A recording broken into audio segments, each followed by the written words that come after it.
Sir आवाज clear नहीं है।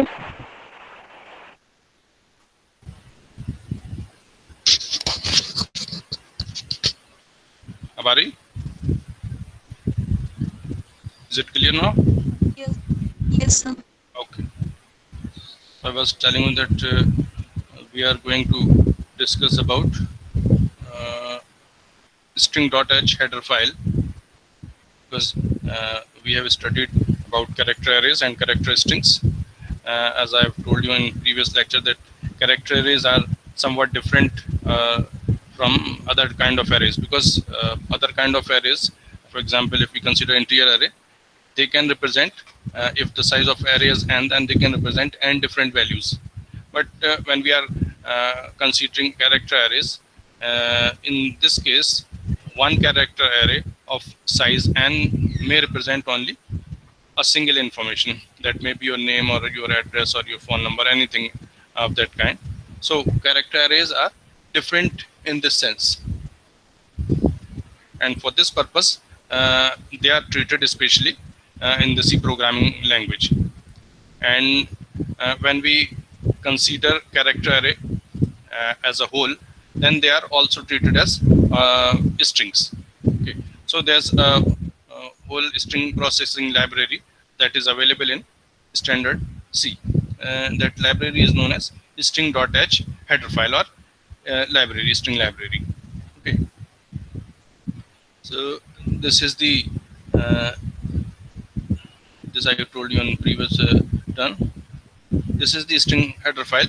इसमें से आपको कुछ इंपॉर्टेंट फंक्शन मैं आपको बता दे रहा हूँ. वैसे तो ये काफ़ी बड़ी लाइब्रेरी, इसमें और भी बहुत सारे फंक्शंस हैं जो आप खुद इसको एक्सप्लोर करके देख सकते हैं. इतने 4 फंक्शंस मैं आपको जो है वो बता रहा हूँ. ठीक है. इसमें एक फंक्शन है strcpy. This function is used to copy destination string into source string into the destination. This is the function strcpy. This is the function name, and str1, this is called argument 1, and str2 जो भी हमारे पास second string है, this is called second argument. So in this case, this second argument, this argument will be copied, this hello will be copied into str1. And now think, what is the need of string copy function? The reason is that in other data types we can copy the contents with ease. For example, if you are going to copy content in some integer variable, then you can easily copy the contents. For example, you want to copy the height of a student into one cell of the array, then you can do it easily. But since name is itself not a single character, it's a whole array.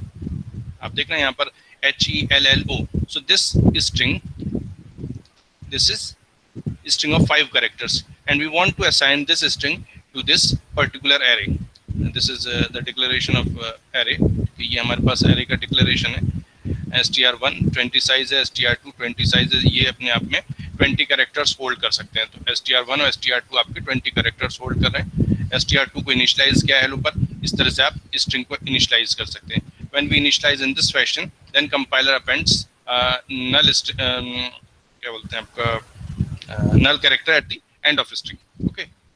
That null character is \0 is known as null character. So that null character will be appended to this string. Append means कि इसके last character के बाद उसको यहाँ पर place कर दिया जाएगा. तो आपको जो नहीं दिखाई दे रहा है, इसमें कितने character देख रहे हैं आप? 1 2 3 4 5 6. There are total 6 characters. ठीक है. There are 6 characters. Sorry, 5 characters. 1 2 3 4 5 6 5. ठीक है. There are 5 characters. तो आप अगर इनका इंडेक्स देखें कहाँ से स्टार्ट होगा? H will be placed at str2 0, E will be placed at str2 1, then first L will be at 2, second L will be at 3, and O will be at 4. So first letter will be at address 0 or the cell 0, and last character of the string will be at address 4. तो आपके पास hello जो है वो इस तरह से store होगा. तो आपके पास 5 तो कैरेक्टर्स स्ट्रिंग के अंदर हो गए, और एक एडिशनल कैरेक्टर जो कंपाइलर अपनी तरफ से अपेंड करेगा, because you are treating it as a string. जब आप डबल कोट में दे रहे हैं तो ये स्ट्रिंग की तरह से ट्रीट होगा, और ये एज अ सिंगल एंटिटी आप इसको ट्रीट करने वाले हैं. तो आपने से एज सिंगल एंटिटी जो है वो इनिशियलाइज कर दिया है, and compiler will append a null character. तो आपका लास्ट ओ जो है इसके बाद एक कैरेक्टर कंपाइलर अपनी तरफ से अपेंड करेगा, that will be \0, that is also known as null character. तो उस नल कैरेक्टर को हम जो है यूज करते हैं एंड ऑफ स्ट्रिंग को आइडेंटिफाई करने के लिए। Since the size of str2 is 20, तो आप इसमें eight the most 20 characters store कर सकते हैं। ठीक है, मेक इट क्लियर कि आपका str2 का साइज 20 है, तो आप इसमें मैक्सिमम 20 कैरेक्टर्स स्टोर कर सकते हैं। और अगर आप इसे एज स्ट्रिंग ट्रीट करना चाह रहे हैं तो एक कैरेक्टर आपका रिजर्व होगा नल कैरेक्टर के लिए। So you can store only 19 characters if you want to treat it as string. अगर आप इसको स्ट्रिंग की तरह ट्रीट करना चाहते हैं तो आपके पास at the most 19 places available हैं, क्योंकि एक प्लेस आपको नल कैरेक्टर के लिए होल्ड करना पड़ेगा। तो आप इसमें कोई भी स्ट्रिंग स्टोर कर सकते हैं जिसकी लेंथ 19 और लेस है। मेक इट क्लियर कि आप इसमें 19 कैरेक्टर तक, 19 लोकेशन नहीं कह रहा हूँ मैं, 0 से 19, तो 19 इज द 20th कैरेक्टर। ठीक है, अगर आप 0 से इंडेक्स स्टार्ट करते हैं तो 19 इंडेक्स जो है वो 20th कैरेक्टर की होगी, तो आपका 19th कैरेक्टर पर ही जो है वो स्ट्रिंग एंड हो जाएगी। आप जो है 20th कैरेक्टर \0 को लेकर चल रहे हैं। ठीक है, लेकिन आप अगर यहाँ पर देखें तो हमने इसमें स्ट्रिंग में कितने कैरेक्टर्स स्टोर किए, we have stored only 5 characters. तो अब 5 के बाद कंपाइलर क्या करेगा, 6th कैरेक्टर जो है वो नल कैरेक्टर स्टोर कर देगा। So your string will end at 6th position, आपकी स्ट्रिंग जो है 6 पे एंड हो जाएगी। So this is how you use the null character. जैसे आपको नल कैरेक्टर मिलता है, you know that your string has ended at this point. ठीक है, तो आपकी ये स्ट्रिंग जो है वो 6th कैरेक्टर की लोकेशन पर जाके एंड हो जाएगी। जो आपका स्ट्रिंग का एंड है वो इससे आइडेंटिफाई हो जाएगी। str1 has not been initialized, so this str1 will be containing some garbage value, and str2 जो है इसमें आपके पास hello जो है वो हमने स्टोर कर दिया। अब now I want to initialize str1 also at hello, and this is not possible। अगर आप यहाँ पर लिखना चाहें str1 equals to, अगर आप यहाँ पर लिखना चाहें str1 equals to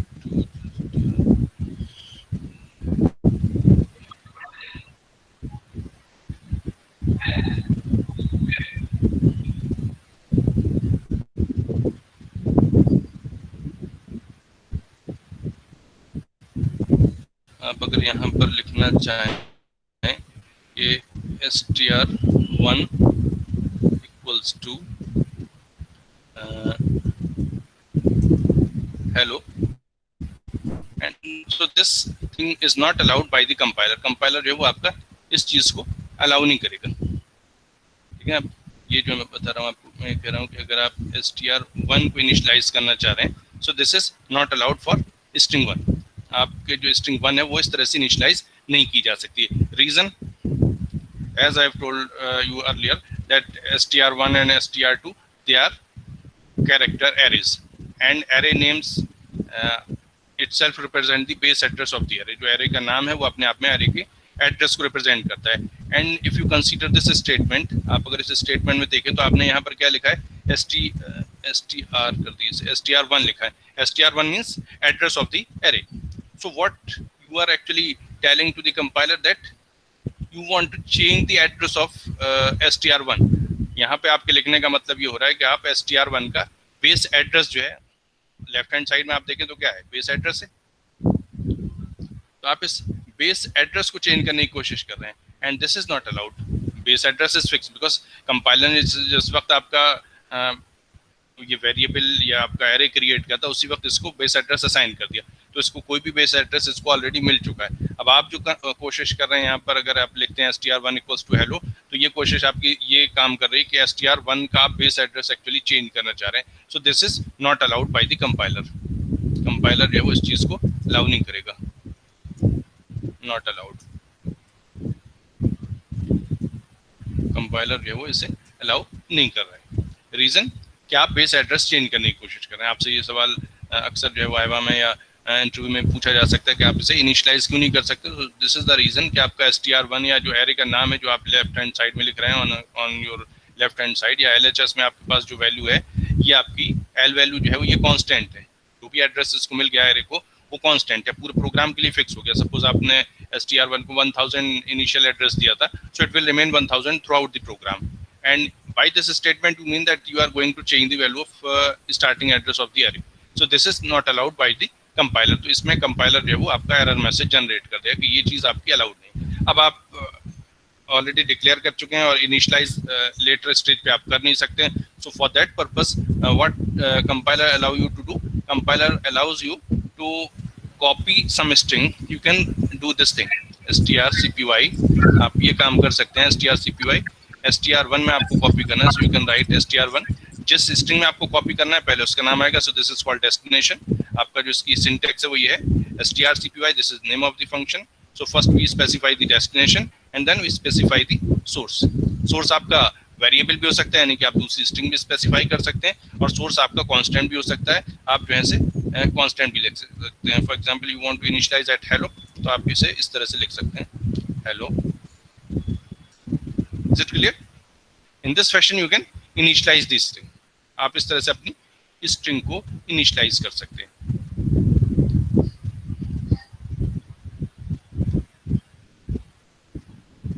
And if you want, this is initialize at constant string. ये आप constant string पर initialize किया आपने यहाँ पर.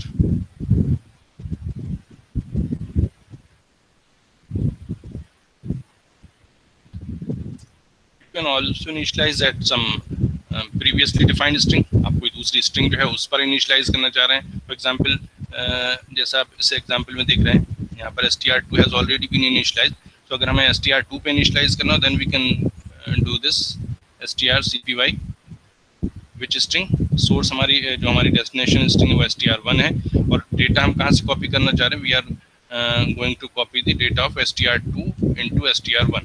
सो this is copying or initializing string from an existing string. So you are creating a copy of an existing string. आप एक existing string की copy create कर रहे हैं. तो इस तरह से आप strcpy फंक्शन को यूज कर सकते हैं, क्योंकि आपके पास कोई दूसरा ऑप्शन है नहीं किसी स्ट्रिंग को या कैरेक्टर एरे को at a later stage initialise करने के लिए. So you can use this function to initialise string. आपको अगर कांस्टेंट स्ट्रिंग चाहिए तो आप इस तरह से इनिशियलाइज कर सकते हैं, और अगर आपको किसी एग्जिस्टिंग स्ट्रिंग को इनिशियलाइज करना है तो आप उसको स्पेसिफाई कर सकते हैं. जो सेकंड स्ट्रिंग है वो आपका सोर्स है, जो फर्स्ट स्ट्रिंग है वो डेस्टिनेशन है. तो इसकी फॉर्मेट जो है वो इस तरह से strcpy destination and then source. Okay. Similarly, there's another function that is called string length. आपको अगर किसी स्ट्रिंग की लेंथ कैलकुलेट करनी है, you can use this function strlen. This is the name of function. आपको अगर इस string length function को यूज करना है, you have to specify the name of a string. आपको अगर किसी कांस्टेंट स्ट्रिंग की चाहिए then you can write like this xy anything. So this will calculate the length of string specified within double quotes. तो जो भी आपकी string की लेंथ है वो आपकी कैलकुलेट हो जाएगी और वो रिटर्न कर देगा function will return length of this string. जो भी इसकी लेंथ है आप इसे काउंट कर सकते हैं. नंबर ऑफ कैरेक्टर्स जो भी हैं वो आपको काउंट करके ये रिटर्न कर देगा फंक्शन. ठीक है. और अगर आप किसी वेरिएबल का चाह रहे हैं, for example you want to calculate the length of string str1, so you can specify length of str1. So in this fashion you will be able to calculate the length of str1. आपको अगर कहीं ज़रूरत पड़ती तो आप इस function को use कर सकते हैं unless otherwise told. अगर आपसे ये कहा जाए कि आपको string length अपने आप से निकालनी है without using function, तो फिर आपको कुछ और मेथड सोचना पड़ेगा. लेकिन आपको अगर कहा जाता है कि आपको किसी दूसरे पर्पस के लिए स्ट्रिंग लेंथ यूज करनी, then you can use this function. अगर आपको नहीं स्पेसिफाई किया जाता है तो आप स्ट्रिंग लेंथ फंक्शन को यूज कर सकते हैं. अगर आपको कहा जाए कि यूज नहीं करना है तो फिर आप इसको अवॉइड करेंगे. So this is how we can use the string length function. इसका एक यूज है कि आप किसी कांस्टेंट स्ट्रिंग को स्पेसिफाई कर देंगे तो ये उस कांस्टेंट स्ट्रिंग की लेंथ बता देगा, और अगर आप इसे कोई स्ट्रिंग वेरिएबल देंगे तो ये स्ट्रिंग वेरिएबल की लेंथ आपकी कैलकुलेट करके रिटर्न कर देगा. Is it clear? Now move on to our next function, that is string cat. strcat. This is short form of string concatenation. Concatenation means combining string और joining string. तो आप जब string concatenation की बात करते हैं तो वहां पर हम str-cat फंक्शन यूज कर सकते हैं। ठीक है, इस str-cat फंक्शन का यूसेज क्या है? Will specify the string str1। इसमें आप दो स्ट्रिंग स्पेसिफाई कर रहे हैं, str1 कॉमा str2। आप दो स्ट्रिंग इसमें जो है स्पेसिफाई करेंगे। It requires 2 arguments.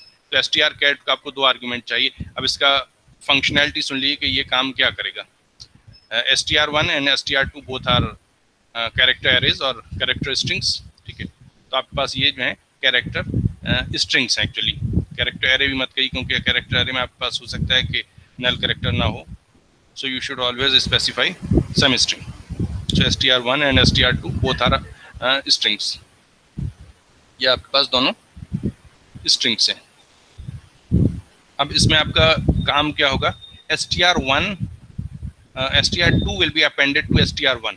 str2 जो है वो आपकी str1 में अपेंड हो जाएगी। फॉर एग्जाम्पल जस्ट कंसीडर, मैं आपको सिर्फ एग्जाम्पल के तौर पर बता रहा हूँ कि अगर मान लीजिए str1 में आपके पास था हेलो, ठीक है, और str2 में है आपके पास वर्ल्ड, विदाउट स्पेस। कहीं हमने स्पेस जो है उसमें स्पेसिफाई नहीं किया है। ठीक है, एक आपके पास वेरिएबल str1 है, एक आपके पास वेरिएबल str2 है। सो व्हाट इज हैपनिंग हियर कि आप अगर लिखते हैं str-cat str1 str2, सो इसमें क्या काम होगा? str1 will be updated and will contain the whole string if size allows। ठीक है, अगर आपने साइज इतना एनफ दे रखा है तो ये चीज़ जो है वो आपकी हो जाएगी str1 में। So in this case as you are already knowing कि str1 str2 को हमने साइज कितना दिया था? 2020 का साइज दिया हुआ है। ठीक है, हेलो का साइज कितना है? 5 है। वर्ल्ड का साइज जो है वो भी 5 है। बस दोनों में 5-5 कैरेक्टर्स हैं। So after this function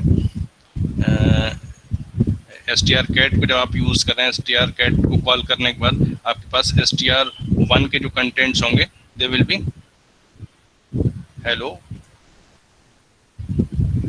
hello world without space. Hello और वर्ल्ड के बीच में, क्योंकि हमारे ओरिजिनल स्ट्रिंग में कोई स्पेस नहीं था, इसलिए यहाँ पर भी कोई स्पेस नहीं आएगा। स्मॉल से था तो स्मॉल से ही रहेगा। So this will be the result of str1। ऐसा आपको str-cat फंक्शन को जब कॉल करेंगे तो आपकी str1 जो है वो अपडेट होगी and str2 will remain unaltered और सेम। ठीक है, आप उसको कह सकते हैं ये आपकी सेम रहेगी, इसमें कोई चेंज नहीं होगा। str2 will not be updated. str2 में जो था वो कंटेंट वही रहेंगे। तो आप अगर देखें str1 में हेलो था और str2 में वर्ल्ड था। इस फंक्शन को कॉल करने के बाद str1 में आपके पास हेलो वर्ल्ड आ जाएगा और str2 में अब भी वर्ल्ड ही आपके पास रहेगा। Is it clear? Similarly you can concatenate str-cat some variable also, some constant string can also be added। For example str1 में आपके पास हेलो है और आप यहाँ पर वर्ल्ड इसमें ऐड करना चाह रहे हैं विद सम स्पेस, तो आप एक यहाँ पर स्पेस छोड़ दी और उसके बाद यहाँ पर लिख दिए WRLD, आपने यहाँ पर वर्ल्ड लिख दिया और ये कॉपी कर दिया। तो इस केस में आपके पास जो दूसरा आर्गुमेंट है, जो दूसरी स्ट्रिंग 2 है, वो कांस्टेंट स्ट्रिंग है। ठीक है, तो आपके पास ये कांस्टेंट स्ट्रिंग जो है वो str1 में अपेंड हो जाएगी and your result will be, अब आपके पास जो रिजल्ट आएगा str1 का वो स्पेस कंटेन करेगा, क्योंकि यहाँ पर हमने वर्ल्ड के पहले एक स्पेस लगा दिया है। तो अब आपके पास जो कंटेंट होंगे वो स्ट्रिंग के ये हो जाएंगे hello world. Is it clear? So this is the functionality of str-cat function. str-cat का काम क्या है? This concatenates 2 strings. ठीक है, आपके पास जो 2 स्ट्रिंग है उनको कॉन्कैटिनेट करता है। और कौन सी स्ट्रिंग किसमें कॉन्कैटिनेट होती है? सो यू मस्ट रिमेंबर कि आपका जो आर्गुमेंट 2 है, जो str2 है, जो सेकंड स्ट्रिंग है, वो पहली स्ट्रिंग में कॉन्कैटिनेट हो जाएगी। आपने कॉपी के केस में भी देखा था, second string is copied into first string. Concatenation के केस में भी यही हो रहा है कि second string will be concatenated into first string, जो सेकंड स्ट्रिंग है वो आपकी फर्स्ट में कॉपी हो जाएगी and second will remain unaltered और सेम। कॉपी के केस में भी यही होगा कि सेकंड स्ट्रिंग में कोई फर्क नहीं पड़ेगा, फर्स्ट स्ट्रिंग सिर्फ चेंज होगी, और कॉन्कैटिनेशन के केस में, str-cat के केस में भी यही होगा। स्ट्रिंग लेंथ जो है वो सिर्फ आपकी लेंथ कैलकुलेट करता है, so it does not change the argument. आप इसे कोई भी आर्गुमेंट देंगे and the argument will remain same, इसमें आर्गुमेंट में कोई जो है वो फर्क आपके पास नहीं पड़ेगा। One more function from string.h header file or string library is strcmp. As you have seen कि हमारे पास जब कोई numbers होते हैं और we want to arrange them, we can arrange them in ascending order or descending order. You know that? आप जो है अपने numbers को, किसी भी तरह के numbers, चाहे integers हैं या floating point numbers हैं या real numbers हैं, किसी भी तरह के numbers को आप जो है arrange कर सकते हैं ascending order में या descending order में।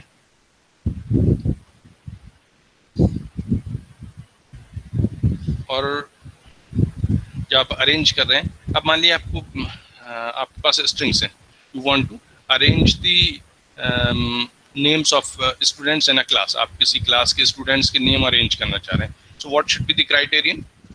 क्या क्राइटेरियन होगा आपके पास नेम्स को सॉर्ट करने का? आप कैसे कहेंगे कि ये असेंडिंग ऑर्डर में है या डिसेंडिंग ऑर्डर में, क्योंकि इसमें कोई बड़ा और छोटा तो नहीं होता है। तो यहाँ पर हम लेक्सिकोग्राफिक ऑर्डर यूज करते हैं। लेक्सिकोग्राफिक जो है अब आपका मतलब होता है कि डिक्शनरी ऑर्डर, ओके।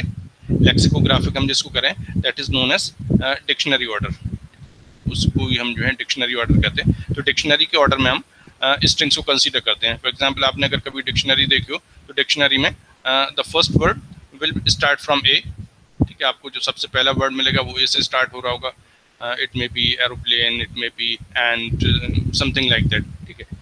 तो आपको अगर एरोप्लेन मिला है पहला वर्ड, ठीक है, और दूसरा वर्ड एंट मिला है, तो which one is smaller and which one is greater?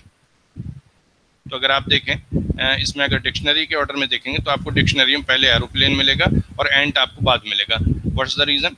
कि इसमें अगर आप देखें पहला लेटर सेम है, इसमें actually what we do is that we compare first character of the two strings. जो दो स्ट्रिंग जिनको हम कंपेयर करना चाह रहे हैं, हम उनका पहला कैरेक्टर जो है वो कंपेयर करते हैं। For example one of your string में start with A and another string with B, तो आप किस स्ट्रिंग को बड़ा कहेंगे? जो बाद वाले कैरेक्टर से स्टार्ट हो रही है, फॉर एग्जाम्पल बी से स्टार्ट हो रही है, तो आप कहेंगे हमारी जो बी से स्ट्रिंग स्टार्ट हो रही है वो हमारी स्ट्रिंग बड़ी कहलाएगी, ठीक है। So we will use this logic to check which string is greater और विच स्ट्रिंग इज स्मॉलर। तो आपके पास अगर एरोप्लेन है और एंट है तो विच स्ट्रिंग इज ग्रेटर? इसको आप इस तरह से कर सकते हैं, पहले आप दोनों का फर्स्ट लेटर चेक करेंगे, since the letter is same, ant भी ए से स्टार्ट हो रहा है, एरोप्लेन भी ए से स्टार्ट हो रहा है, तो फर्स्ट कैरेक्टर में टाई हो गया, इससे आप डिसाइड नहीं कर सकते। We will move on to second character. अब आपके पास जो फर्स्ट वर्ड है उसमें सेकंड कैरेक्टर एरोप्लेन में ई है, ए ई, ठीक है, और एंट में एन है। यहाँ पर आपके पास दो डिफरेंट कैरेक्टर्स आ गए। अब यहाँ पर आप डिसाइड कर सकते हैं कि इनमें से कौन सा कैरेक्टर आपका बड़ा है, एन बड़ा है या ई बड़ा है। तो हम बड़ा इसको मानते हैं जो बाद में आता है, जैसे नंबर्स में होता है कि 1 पहले आता है तो छोटा है, 2 बाद में आता है तो बड़ा है, या 9 बाद में आता है तो बड़ा है। इसी तरह का लॉजिक यहाँ पर यूज़ करते हैं कैरेक्टर्स के केस में कि जो पहले आता है अल्फ़ाबेट में वो छोटा कहलाएगा, जो बाद में आएगा वो बड़ा कहलाएगा। तो आप अगर देखें ई पहले आ रहा है और एन बाद में आ रहा है, सो एन इज ग्रेटर। तो जो भी वर्ड एन से स्टार्ट होगा वो ग्रेटर होगा, जो ई से स्टार्ट होगा वो स्मॉलर होगा। तो हमारे पास जो वर्ड था वो एरोप्लेन था और एंड था, suppose this was the example that we are considering. तो आपने ए से डिसाइड नहीं कर सकते, तो आपने सेकंड लेटर पे जाके देखा, सेकंड लेटर पे अगर सेम मिल जाता है तो आपने सेकंड लेटर की बेसिस पे डिसाइड कर दिया कि एंड जो है इज ग्रेटर देन एरोप्लेन, ठीक है। साइज की बात नहीं हो रही कि आप सोचें एंड जो है वो एरोप्लेन से बड़ी हो गई। यहाँ पर we are considering the lexicographic order of the strings. तो आप देखें एंड जो है वो एरोप्लेन से बड़ी हो गई इन केस ऑफ लेक्सिकोग्राफिक ऑर्डर, ठीक है। तो आप ये कह सकते हैं। So the strcmp function is also doing the same. ये जो है वो आपका यही काम करता है कि आपने अगर दो इसको स्ट्रिंग सप्लाई की str1 और str2, तो ये पहली स्ट्रिंग को कंपेयर करेगा दूसरी स्ट्रिंग से, और जो स्ट्रिंग बड़ी होगी, अगर str1 बड़ी है तो आप इसको इस तरह से कंसीडर कर सकते हैं कि str1 और str2 आपके पास दो नंबर्स हैं, या चाहे आप स्ट्रिंग कंसीडर कर लें, और इनका आप डिफरेंस कैलकुलेट कर रहे हैं। You are doing str1 minus str2।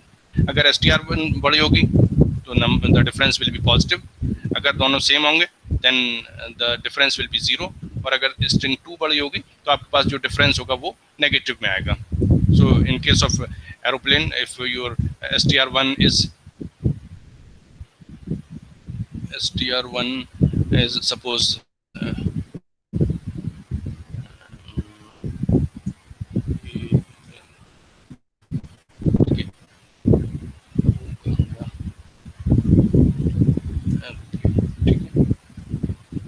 ये आपके पास फर्स्ट स्ट्रिंग है।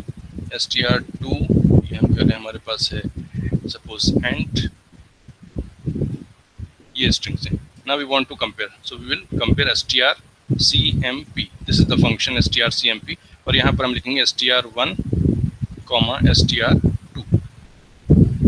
the function will do comparison operation on these two strings and it will return some value। तो ये फंक्शन जो है वो आपको रिटर्न करेगा कि या तो जीरो रिटर्न करेगा या पॉजिटिव रिटर्न करेगा या नेगेटिव वैल्यू रिटर्न करेगा। तो जीरो, पॉजिटिव और नेगेटिव इसके ऊपर डिपेंड करेगा कि आपके str1 और str2 की वैल्यूज क्या है।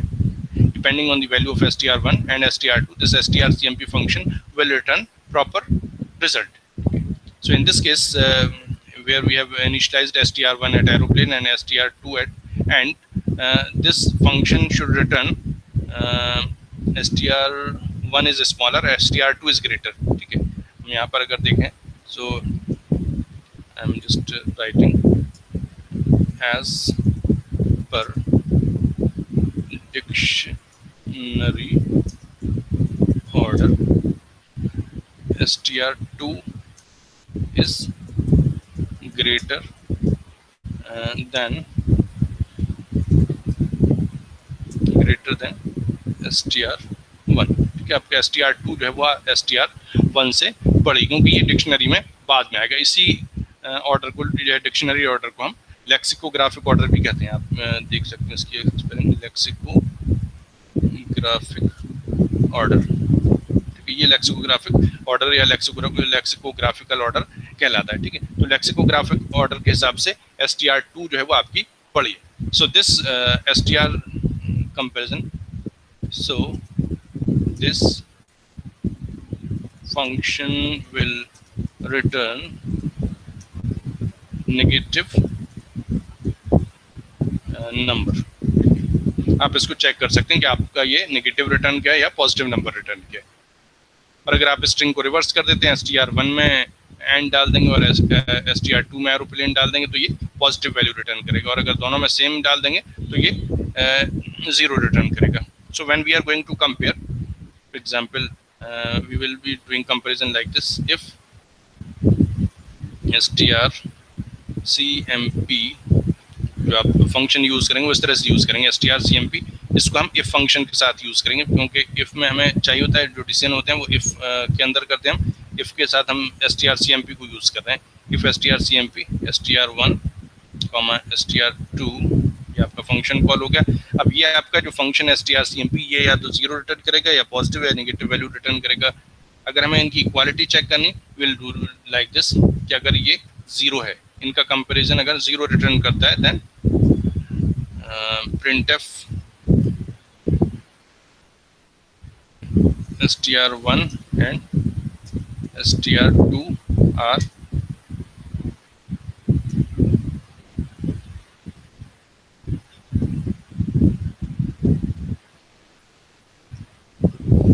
str1 and str2 are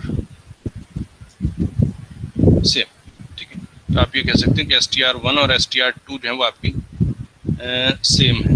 ये हम इसको प्रिंट करा देंगे प्रिंट मैसेज में। ठीक है, अगर आपको मालूम करना हो कि कौन सी स्ट्रिंग बड़ी थी, तो आप इसी चीज़ को जो है वो यहाँ पर लेस देन यूज कर सकते हैं। If it is returning less then equals to zero, फिर आप बोलेंगे लेस रिटर्न का मतलब है कि लेस देन, बल्कि यहाँ पे इक्वल टू जीरो फिर हटाई दी, लेस देन जीरो का मतलब है कि str2 इज ग्रेटर, तो आप कहेंगे कि str1 is smaller, str1 is smaller than str2। फिर आप जो है ये अपना स्टेटमेंट देंगे। ठीक है, अगर लेस देन जीरो रिटर्न करेगा तो इसका मतलब होगा कि str2 बड़ी है या str1 छोटी है, और अगर ये पॉजिटिव वैल्यू रिटर्न करता है तो इसका अपोजिट हो जाएगा। Is it clear? strcmp को आप कैसे यूज करेंगे। अब यहाँ पर एक चीज़ ये भी जानने के लिए, ये तो मैंने आपको बताया कि a और b में a छोटा होगा और b बड़ा होगा, और A to Z में Z बड़ा होगा और A जो है वो छोटा होगा।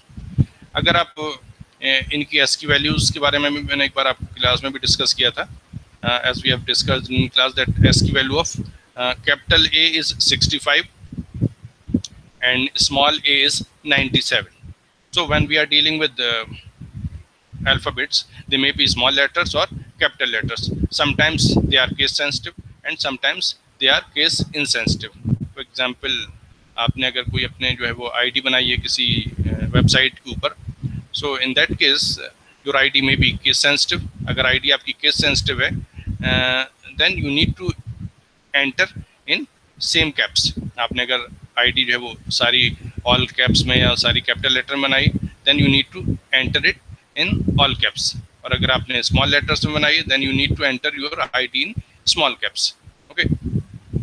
तो यहाँ पर आपका ये डिफरेंशिएशन ज़रूरी है कि आपके पास जो स्मॉल लेटर्स हैं they are different from capital letters, क्योंकि इनकी एस की वैल्यू डिफरेंट है। जो हमारे पास लेटर्स हैं, जो अल्फ़ाबेट्स हैं, they are being represented by different ASCII values, so they are different. Small a is represented by ASCII code 97 and capital A is represented by ASCII code of 65. So small a is greater than capital A. Is it clear? जो small है वो greater है और जो capital है वो smaller है as per the ASCII codes. तो जो string आपकी capital A से start हो रही होगी वो string छोटी हो जाएगी. So in although two words may be same, for example, as we were comparing aeroplane and end, if we are comparing aeroplane one by capital A and one by small a, so one written with small a will be greater than the one with written with capital A. Okay, तो अगर आप कोई वो use करना चाह रहे हैं string, suppose str1 equals to ये आपने लिया है A B C और str2 को लिया है आपने A B C. So in this case A B C जो str1 है वो str2 से greater होगी. Although they are same, आप अगर इन्हें पढ़ेंगे तो these two strings are same. str1 and str2 they are same. They are both ABC and ABC. But the method of writing is different. One is written with all small letters and one is written with first letter caps or the capital letter and other letters as small letters. So this thing is also to be considered when we are comparing string. अगर आप string compare कर रहे हैं तो ये चीज़ का भी आपको ध्यान रखना पड़ेगा. अगर आप इसका ध्यान रखना चाहते हैं कि small letter आप compare कर रहे हैं या capital letter compare कर रहे हैं, it means you want to ignore case. अगर आप जो मैंने यहाँ पर लिखा हुआ है, if you see this, अगर आप चाह रहे हैं कि str1 और str2 दोनों को सेम कंसीडर किया जाए, it means you want to ignore the case. आप जो है केस को इग्नोर करना चाह रहे हैं कि स्मॉल केस में लिखा हुआ है या कैपिटल केस में लिखा हुआ है. ठीक है, अगर आप केस इग्नोर करना चाह रहे हैं तो उसके लिए आपके पास जो फंक्शन है strcmp, उसमें थोड़ा सा मॉडिफिकेशन हो जाता है.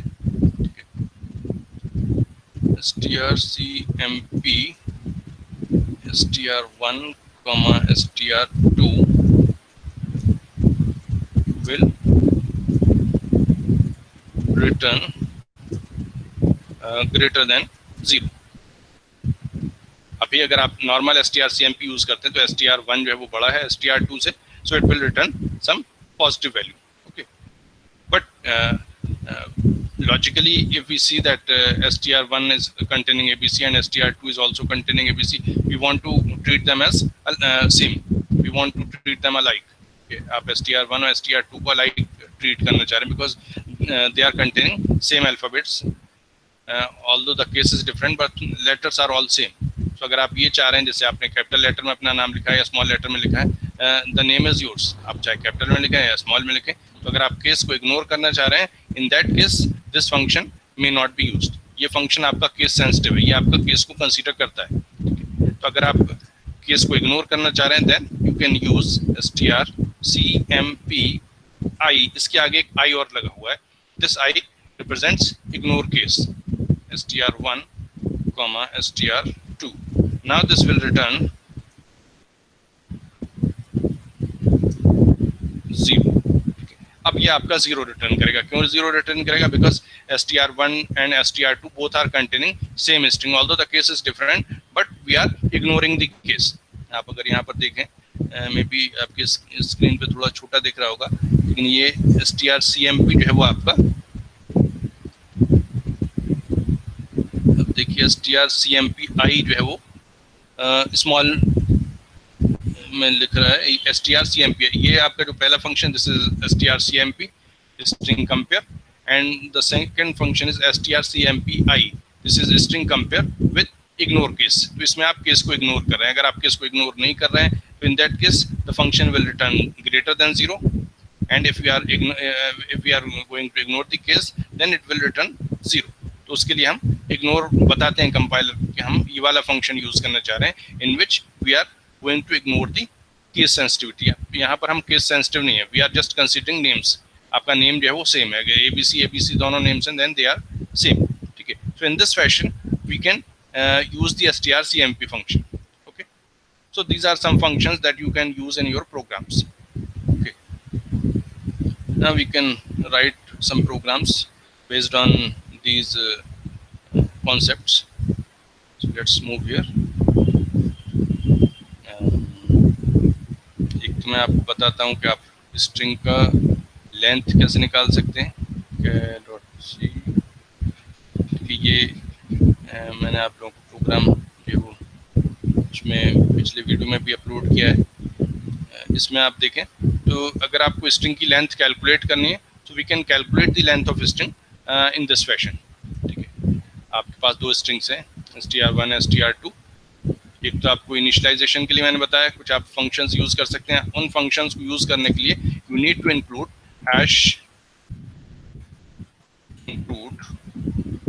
string.h. string.h ये आपका string.h आप इसमें इंक्लूड कर लेंगे. अगर string.h इंक्लूड कर लेंगे तो आप स्ट्रिंग लाइब्रेरी के बहुत सारे फंक्शंस जो हैं अपने प्रोग्राम में यूज कर सकते हैं. ओके, कौन कौन से फंक्शंस आप जो है यूज कर पा रहे हैं. देखिए अभी हमने स्ट्रिंग पहले से रन करके देखते हैं. प्रोग्राम आप लोगों को नजर आ रहा है, थोड़ा कर लीजिए. ठीक है, दिस इज द प्रोग्राम. यहाँ पर आपने दो वेरिएबल्स डिक्लेयर किए, दो कैरेक्टर एरेज डिक्लेयर किए, एक को कैरेक्टर एरे के तौर पे इनिशियलाइज किया. आप ये भी काम कर सकते हैं, लेकिन इस एरे में हमने कोई नल कैरेक्टर जो है वो असाइन नहीं किया है. तो आपको किसी कंपाइलर में ये हो सकता है कि इस केस में भी असाइन कर दे, otherwise this is not standard. The standard thing is this कि अगर आप किसी स्ट्रिंग को असाइन करते हैं then compiler will automatically add a null character at the end of string. जहाँ पे भी आपकी स्ट्रिंग खत्म हो रही है उसके बाद ये नल कैरेक्टर अपनी तरफ से अपेंड कर देगा. कैरेक्टर एरे के साथ ऐसी कोई जो श्योरिटी आपको नहीं मिली हो कि इसके बाद आपका नल कैरेक्टर ऐड किया जाएगा. और अगर आप अपनी तरफ से लगाना चाहते हैं तो that is also possible. You can put a null character here, backslash single quote में \0 को लिख सकते हैं. अब आपकी दोनों स्ट्रिंग सेम होगी. इसमें आपके पास 5 कैरेक्टर्स हैं और एक नल कैरेक्टर है. इसमें भी आपने 5 कैरेक्टर्स जो है वो इनिशियलाइज किए हैं और एक कैरेक्टर आपने बताया नहीं कि कौन सा है. तो जो आपने कैरेक्टर नहीं बताया that is the last character of the string and also known as \0 और नल कैरेक्टर. बल्कि इसको भी आप जो है कैपिटल कर ली so that two strings are exactly same. अब आपकी दोनों स्ट्रिंग जो है वो एग्जैक्टली सेम हो गई हैं. Let's run this program. ये आपका जो है आउटपुट आ रहा है str equals to hello, str1 equals to hello, length of str is 5. ठीक है, आपकी लेंथ कितनी शो कर रहा है, 5 शो कर रहा है. अगर आपसे ये नहीं कहा जा रहा है कि आपको लेंथ जो है खुद से कैलकुलेट करनी है, in that case we can use the function to calculate length. ठीक है, चलिए इस वेरिएबल i को ही यूज कर लेते हैं. i equals to str length, string length. देखिए स्ट्रिंग लेंथ इसने पूरा कर दिया, स्ट्रिंग लेंथ. और आपको जो है यहाँ पर स्पेसिफाई करना है वेरिएबल का नाम, किस वेरिएबल का आपको लेंथ कैलकुलेट करनी है. For example you want to calculate str1. ठीक है, str1 की आप लेंथ कैलकुलेट करना चाह रहे हैं तो इसने str1 की लेंथ कैलकुलेट कर दिया. अब आप इसे सेव करें, control S, now run, compile and then run. You see output is same, still the length is same. तो जो आपने लेंथ निकाली थी उसी टाइप का एक फंक्शन इसमें ऑलरेडी string.h हेडर फाइल में बना हुआ है. ये आपकी string.h हेडर फाइल जो है यही आपकी वो कहलाती है.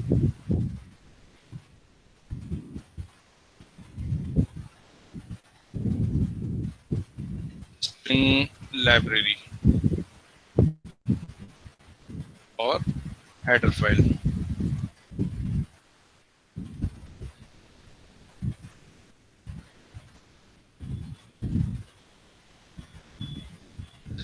ये आपकी स्ट्रिंग लाइब्रेरी है, स्ट्रिंग हेडर फाइल। इस स्ट्रिंग हेडर फाइल को आपने यूज किया तो आप किसी भी स्ट्रिंग की लेंथ जो है कैलकुलेट कर सकते हैं। str1 की निकालती इसी तरह से आप, ठीक है, यही हमारी str1 है, दिस इज str। str1 की हमने लेंथ निकाली, तो आप इसकी लेंथ जो है वो चेंज कर दिए and keep it less than 10। This is less than 10। आप इसको सेव करें and run it again. I don't know what is the length of string. Compile करते हैं, प्रोग्राम को रन करते हैं, तब देखेंगे कितनी इसकी लेंथ आ रही है। Length is 9। अब आप इसको चेक करके देख सकते हैं कि लेंथ 9 है या नहीं। 1 2 3 4 5 6 7 8 9, इट इज कंटेनिंग 9 कैरेक्टर्स। तो इसने कैलकुलेट कर दिया है टोटल कितने कैरेक्टर्स हैं आपके पास स्ट्रिंग में। There are 9 characters.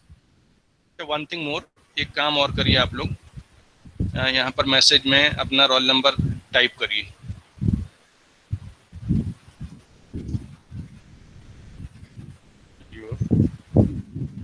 Roll number,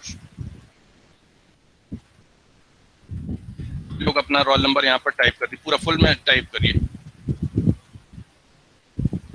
जितने लोग अटेंड कर रहे हैं सभी।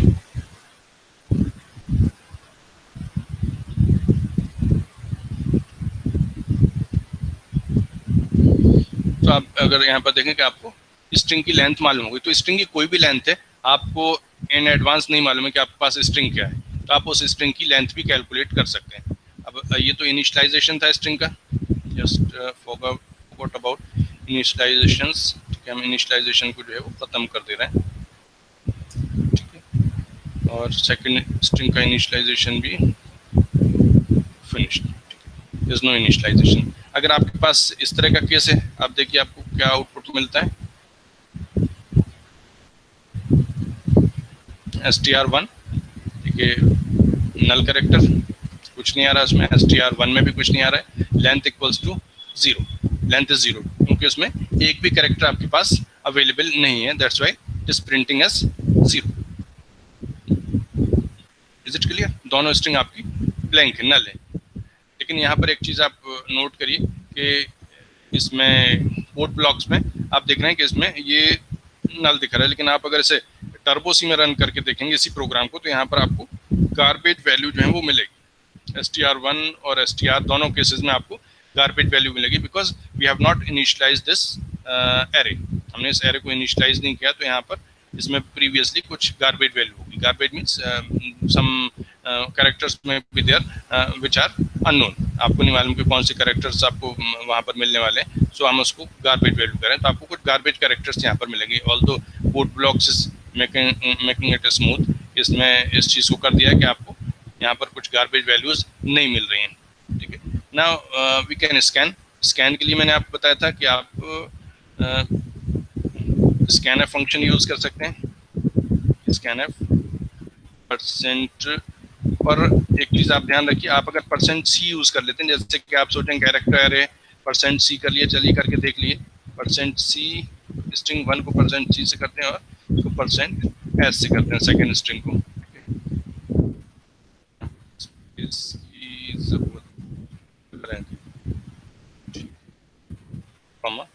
अब आपको देना है फर्स्ट इज %c। %c के लिए आपको एड्रेस बताना पड़ेगा किस सेल में आप स्कैन करना चाह रहे हैं। %c will scan only a single character, तो इसके लिए आपको उस पर्टिकुलर कैरेक्टर का, उस पर्टिकुलर सेल का जो है वो एड्रेस बताना पड़ेगा। For example you want to scan in str1, और str1 के फर्स्ट सेल में आप इसे स्कैन करना चाह रहे हैं, तो आप जो है सिर्फ एक एलिमेंट उसका स्कैन कर सकते हैं, सिर्फ एक कैरेक्टर स्कैन कर सकते हैं। अगर आप %c यूज़ कर रहे हैं str के साथ, तो ये आप लॉजिकल मिस्टेक कर रहे हैं। Is it clear? So always remember कि जब आप %c यूज़ करेंगे तो आप सिर्फ एक कैरेक्टर स्कैन करने वाले, इसलिए आपको एक सेल का एड्रेस बताना पड़ेगा। str1 0 इज रिप्रेजेंटिंग, str1 का जो 0 कैरेक्टर है, बल्कि इसे हम 0 में str में ले ले रहे हैं। ठीक है, str 0 मीन्स कि आप इसके फर्स्ट कैरेक्टर में स्कैन कर रहे हैं। किससे स्कैन कर रहे हैं? %c से स्कैन कर रहे हैं, तो एक कैरेक्टर आपका स्कैन हो जाएगा। उसका दूसरा जो आप वेरिएबल स्कैन कर रहे हैं, that is being scanned with the help of %s। तो यहाँ पर आप जो है दूसरा स्पेसिफाई करेंगे स्ट्रिंग दैट इज str1। यहाँ पर आपने str1 को स्पेसिफाई कर दिया and this is your semicolon. And also note that %c requires an ampersand here, but %s doesn't require ampersand here, because the reason is that str1 itself is representing the address। ये अपने आप में address represent कर रहा है, that's why you need not put the address operator before the str variable। तो ये automatically address को ही रिप्रेजेंट कर रहा है, इसलिए %s के साथ कभी भी आप एम्परसेंड नहीं लगाते, क्योंकि %s को चाहिए कैरेक्टर एरे। तो आप जब भी एरे स्पेसिफाई करेंगे वहां पर आपको एड्रेस कैलकुलेट नहीं करना पड़ेगा। So in this fashion you are going to scan two strings. पहली स्ट्रिंग में आप सिर्फ एक कैरेक्टर स्कैन कर रहे हैं और दूसरी स्ट्रिंग में आप पूरी स्ट्रिंग स्कैन कर रहे हैं। Let us run the string and let us print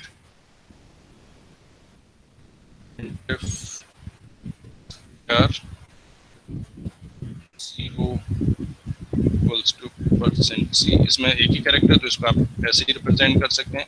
and str1 equals to %s, यहाँ पर आप स्पेसिफाई करेंगे str0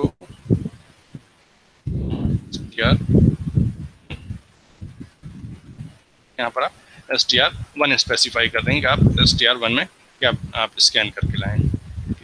बाद हम इसकी लेंथ कैलकुलेट कर रहे हैं and similar kind of things.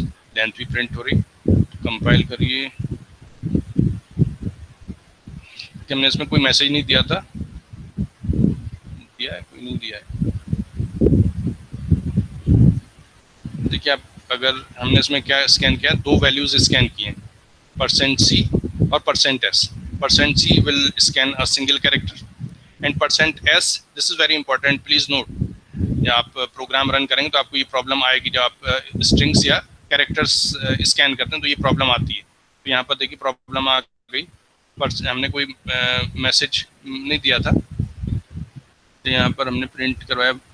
ठीक है, ये प्रिंट कर रहा है कि आपके पास कुछ कंटेंट जो है वो नहीं आ रहे। अब हमें यहाँ पर क्या करना है, ये पहला प्रिंट स्टेटमेंट आ गया, this is the output of print statement. Now we want to scan, तो हमें स्कैन करने में एक कैरेक्टर देना है। Suppose I am giving q, पहला कैरेक्टर मैंने दिया q। उसके बाद दूसरी आपको स्ट्रिंग देनी है, स्ट्रिंग में आपने दे दिया QWERTY, ठीक है, QWERTY। Press enter. अब देखें str0 के q में, str0 में जो है वो q चला गया है और str1 में आपकी पूरी QWERTY जो है वो चला गया है। और लेंथ कितनी शो कर रहा है, ये लेंथ आपकी शो कर रहा है 6। Is it clear? Now if you scan these in two different lines, इसको आप कभी ऐसा भी हो सकता है, मैं जो आपको एक चीज बताना चाह रहा हूँ बहुत इंपॉर्टेंट है, जो आपको इस तरह की प्रॉब्लम क्रिएट करेगी।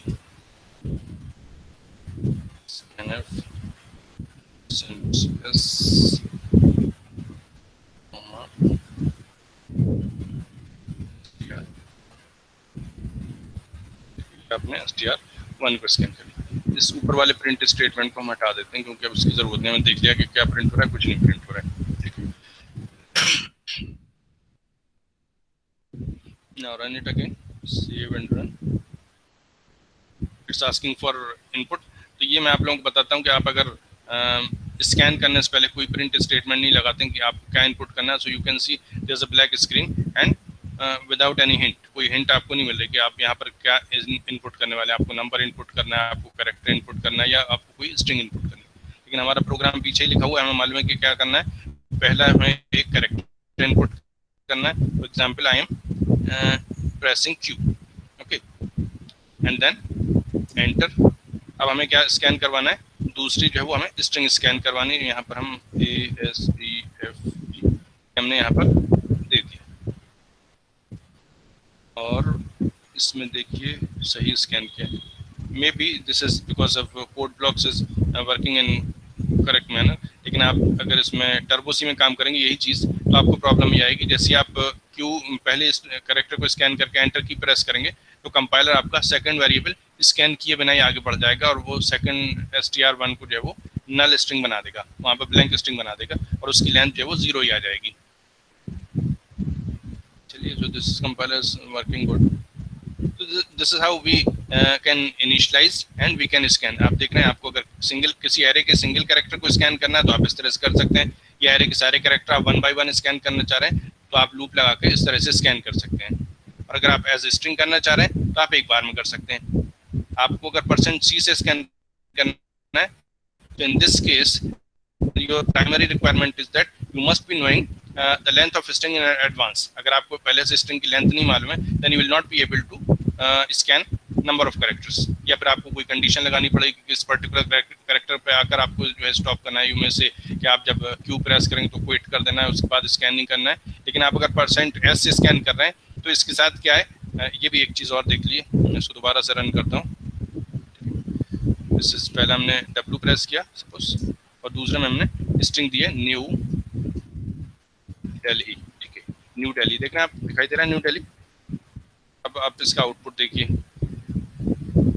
The first character is being scan in str0, ठीक है, ये तो पहला आउटपुट तो सही है। अब आप सेकंड स्ट्रिंग देख रहे हैं, जो हमने second string New Delhi scan की थी उसमें से क्या स्कैन हुआ है, str1 is containing only New, Delhi has not been read, Delhi जो है उसने स्कैन नहीं किया और लेंथ जो है शो कर दी उसकी 3।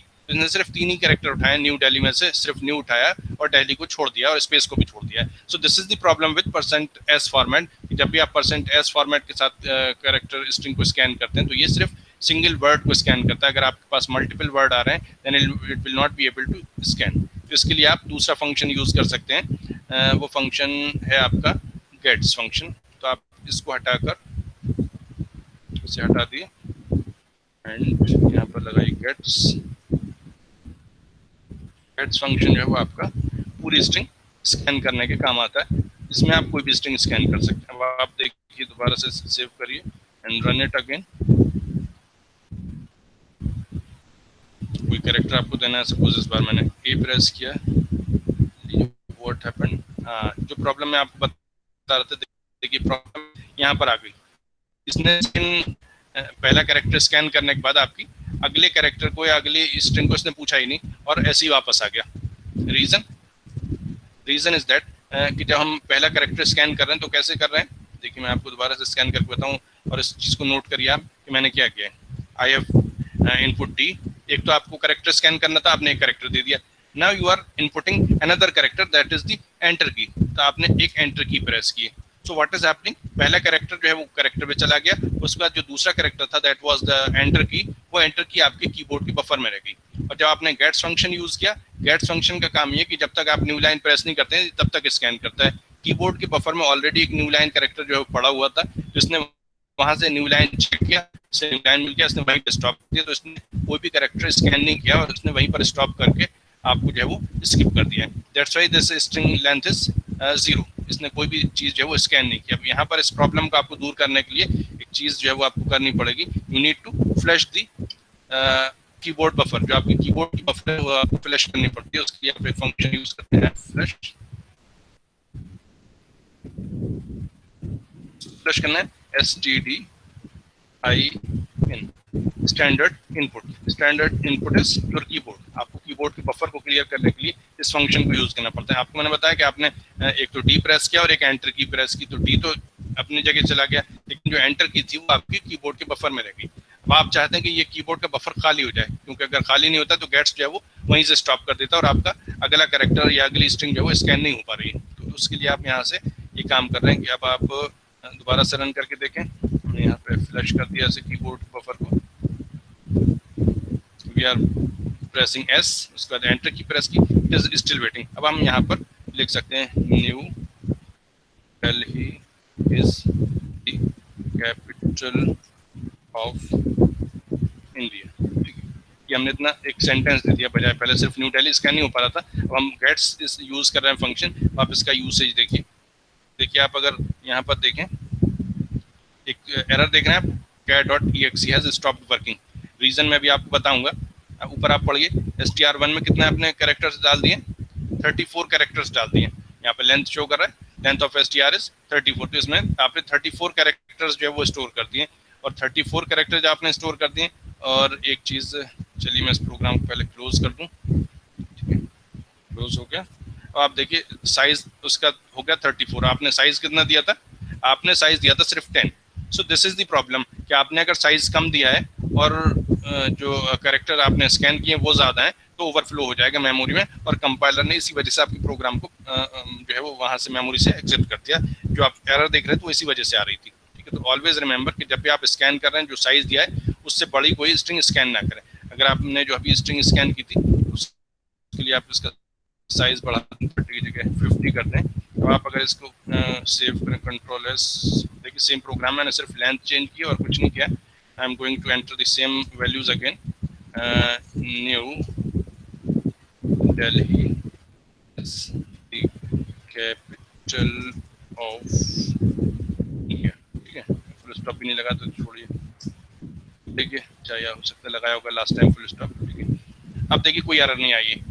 रीजन कि अब आपके पास एनफ स्पेस है, देयर इज नो ओवरफ्लो। तो पहले ओवरफ्लो की वजह से आपके प्रोग्राम को कैरेक्टर डॉट ई को एग्जिट बाहर निकाल दिया गया था मेमोरी से, लेकिन अब कंपाइलर ने या ऑपरेटिंग सिस्टम ने देखा इट इज वर्किंग प्रॉपर्ली। सो कोई इस तरह की एरर आपको नहीं मिली। आप इसका प्रोसेस देखें, क्या इसने रिटर्न किया, इसने 0 रिटर्न किया, इट हैज सक्सेसफुली कंप्लीटेड। ठीक है, so this is how we are dealing with strings and arrays. जो आपके पास स्ट्रिंग है, ये आपको मैंने फंक्शंस बता दिए हैं जो यहाँ पर स्पेसिफाई कर रखे थे। So these are some functions that you can use, and I will upload this content on the Google Classroom. तो ये आपको Google Classroom पर भी मिल जाएगा। So this is end of today's class. We'll meet on I think 7th. Okay. Thank you for joining, and I'm stopping today's meeting. You must have सभी ने कर दिया था अपना रोल नंबर। मुझे लग रहा है अभी कुछ कम लोगों ने किया। जिन लोगों ने नहीं किया वो भी रोल नंबर अपना जो है वो इनपुट कर दिए। ठीक है, I note it somewhere in my Google classroom. Okay okay, thank you. जिनका भी रह गया वो कर दीजिए जल्दी से, मैं फिर मीटिंग को एंड करने वाला हूँ। किसी का रोल नंबर रह गया तो इनपुट कर दिए।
होया